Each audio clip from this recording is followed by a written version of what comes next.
Hi, I'm Tash. I'm an art teacher at the Conservatoire, and for this workshop we're going to be doing some printing, different types of printing that you can do at home.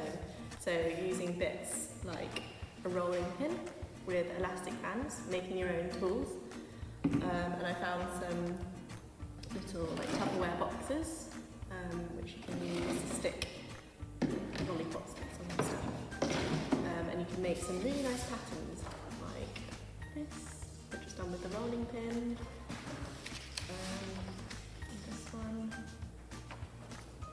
and we'll be doing some other types of printing like monoprinting, so collagraphs, kind of creating really nice textures like this, and stenciling as well, using spray paints, spray bottles, which are actually really fun. So making some nice marks and shapes like this. So yeah, it's all about mark making and different textures and layering and stuff like that, and what they can potentially be used for as well. But ultimately it's just